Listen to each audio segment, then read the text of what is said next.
Welcome to Beardy, Bruce Lee Central. You know what that was? What? The triads got him. Do you think so?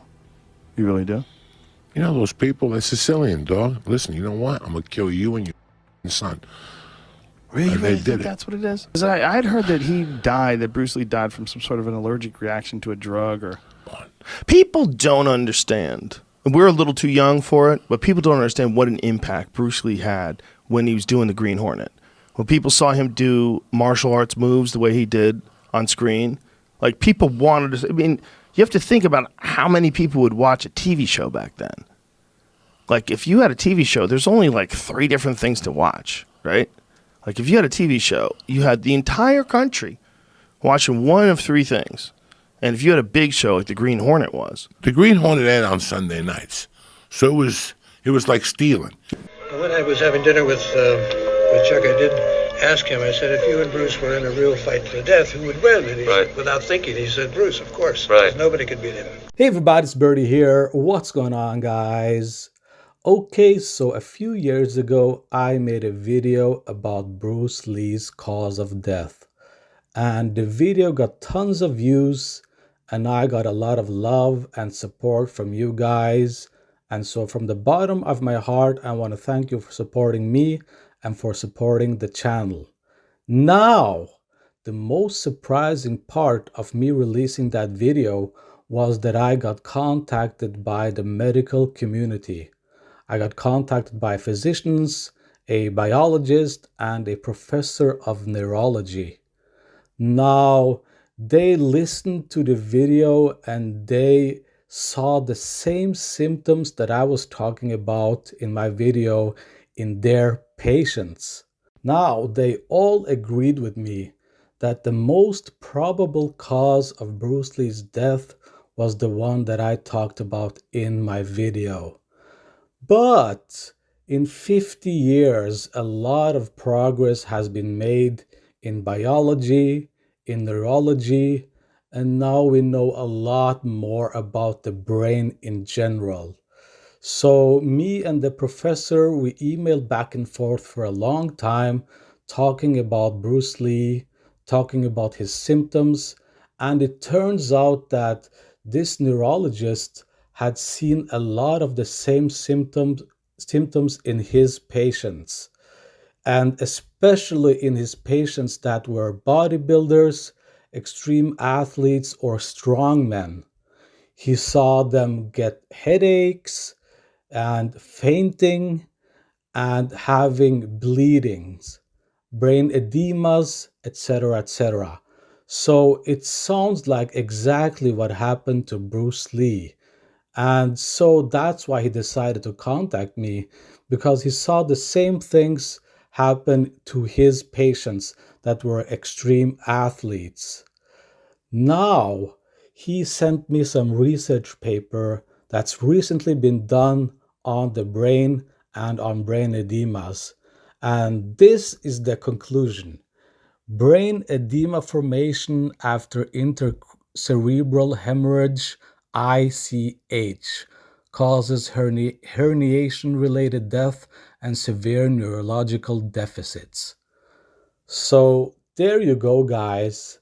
That is the most recent and updated diagnosis for Bruce Lee's cause of death. This is the conclusion that we came to together, me and the professor, and this is the most probable cause of Bruce Lee's death. I now feel 100% confident that this is Bruce Lee's cause of death. And I really want to thank all of the people from the medical community that contacted me. It's been overwhelming, and I feel really, really, really blessed and lucky that you guys have contacted me and helped me come to this conclusion. I feel like now we can finally put this whole thing to rest. And yeah, guys, there you go. This is Bruce Lee's cause of death, ICH, that caused a brain edema, a swelling, and a bleeding, a combination of a swelling and a bleeding that caused a neurological deficit. And the neurological deficit part is where Bruce Lee started fainting and he started having headaches, and this eventually caused him to pass away. I met Bruce Lee in 1968 when I won the World Championship in New York City at Madison Square Garden. And we were walking together to the hotel and talking about our philosophies and everything. And as we're going up the elevator, it goes to my floor. I get out, well, Bruce steps out with me. And the next thing you know, we're in the hallway working out. Now, this is at midnight. And we worked out till 4 o'clock that morning. And Bruce had a 7 o'clock flight to Los Angeles, so he said, I got to go get ready and leave. And so anyway, he said, let's work out together when we both get back to Los Angeles, which we did. So he lived in Culver City, and he had a big workout area in his backyard. And so we started training in his backyard for like 2 years.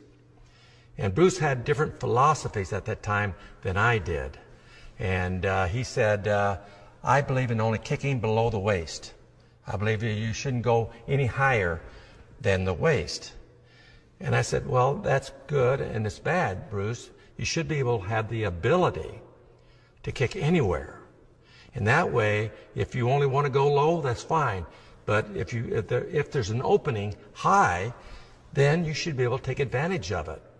And that's what we did. I started showing Bruce different high kicks, spinning heel kicks, and jumping, spinning round kicks and stuff like this here.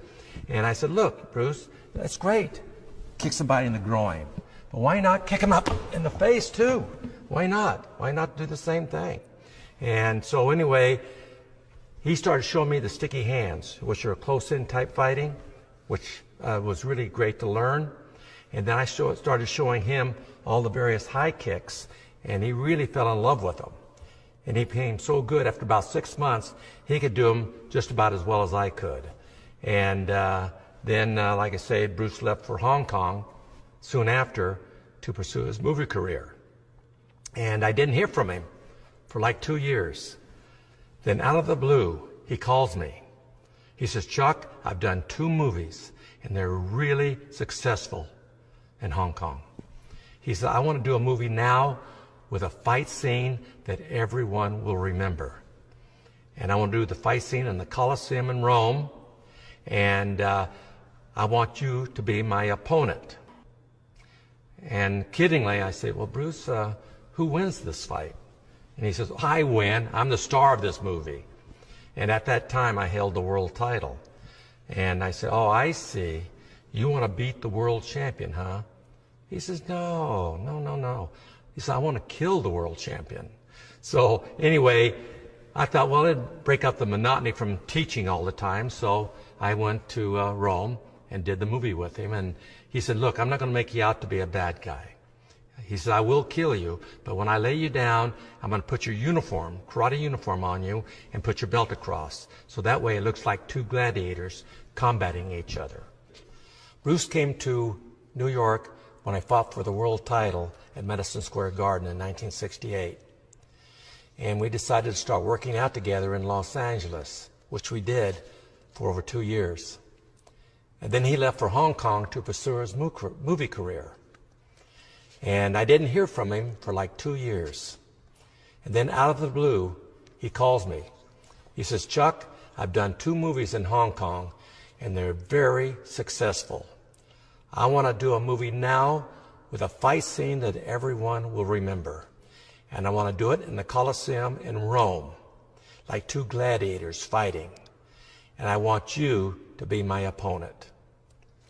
So kiddingly, I asked Bruce, well, who wins, Bruce? He says, I win. I'm the star of this movie. So, which I knew he was going to say. And I said, yeah, I see. You want to beat the world champion, because I held the world title at the time. He says, no, I want to kill the world champion. So anyway, I decided to go to Rome and do the movie with Bruce. And of course, he killed me. But he said, I don't want to make you out to be a bad guy. When I kill you, I'm going to put your uniform across your chest and put your belt there. So it's like 2 gladiators fighting each other. One of the great movies that people still remember is your movie with Bruce Lee, Return of the Dragon. It had that amazing fight scene. Yeah, right. Still a classic today. Still a classic. Just tell us what, just off the top of your head, comes to mind when we talk about that fight scene with you and Bruce Lee. Well, the whole thing is Bruce was a tremendous martial artist, and when we did the fight in the Coliseum in Rome, he just said, well, what do you want to do? I said, well, I'll do these techniques, you know. And he said, okay, I'll do those. So it's kind of it was kind of an ad-lib type of a fight. But I think what made the fight so spectacular wasn't so much just all the karate that we do most of the time in pictures, but it was the interrelationship. I was fighting for the world title, and that's when Bruce was doing the Green Hornet series, and he came back there as a celebrity guest. And after I won the title, the promoter introduced me to Bruce, and so we started talking about our philosophies and the martial arts and so forth. And anyway, we were both staying at the same hotel, the Americana in New York, and we started walking over to the hotel. As we got going up the elevator, I remember Bruce was staying on the 7th floor and I was on the 9th. As we got to his floor, we were really getting pretty involved into our conversation. So instead of me going up, I stepped out in the hallway with him, and this like 11:30 at night, and we started working out in the hallway. And next time I looked at my watch, it was 7 o'clock the next morning. And it was amazing because the guy he had so much knowledge and, as you know on the screen, ability, that it seemed like an hour had gone by as far as us working out and exchanging ideas. So he said, well, when we get back to Los Angeles, why don't we start working out together, which we did when I got back. We started training together, and then the series was canceled, and he went to Hong Kong to pursue a movie career. When he went to Hong Kong, his first movie, the biggest grossing movie in Asia, before Bruce went over there, was The Sound of Music. It had grossed $2.4 million, which again was the biggest movie ever grossed in the Orient. Bruce did the first movie called The Big Boss, which over here was The Fist of Fury, and that one grossed $3.2 million, which is $800,000 more than The Sound of Music. Then he did The Fist of Fury, which over here was called The Chinese Connection, and that one grossed $4.3 million. And then he called me up and he said he'd like to do a movie with a real good fight scene in the movie. I said, well, the only way we can have a fight scene is if I get to hit you once in a while. And he said, well, yeah, naturally, we'd make it a back and forth type fight. So anyway, that fight scene that you saw took us 5 days to do, and in Asia alone, the movie grossed over $11 million. It's the biggest grossing movie in the history of Asia, and they don't think anything will surpass it for a long time. Then Bruce naturally did Enter the Dragon, which was his last movie, and it was probably the biggest grossing movie as far as martial art movies go. But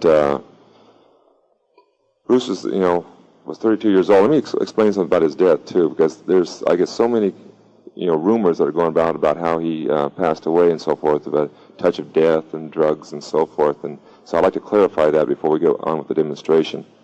Is Bruce in 1968? Well, he's pretty heavy in the weightlifting, as you could tell. He was very well built, and he was lifting weights one night with Kareem Jabbar, who was a student of his when he was in Los Angeles, playing at UCLA. And he tried to lift too heavy weights, and he ruptured the disc in his back, and he was laid up in the hospital for 3 weeks. In fact, the doctor said that they didn't know if he'd be able to walk again or not. But of course, with a person like Bruce, who's got the drive and determination to achieve anything in life, he was up in about a month, and within 3 months, he was as strong as he ever was. But he had constant back pains from that day on, and he was having to take medication to keep the muscles in the back loose and relaxed. So what happened is that when he was in Hong Kong preparing for his next movie, he was working with a girl named Betty, and who was going to co-star with him, and he got a severe headache. So Betty gave him some antibiotics for the headache, and with the medication he had taken for his back and the medication he had taken for his headache, they reacted to each other and made his brain swell up, and it created an aneurysm or ruptured blood cells in his brain, and that's actually what happened. So if anyone asks you what happened, you can tell them the true story.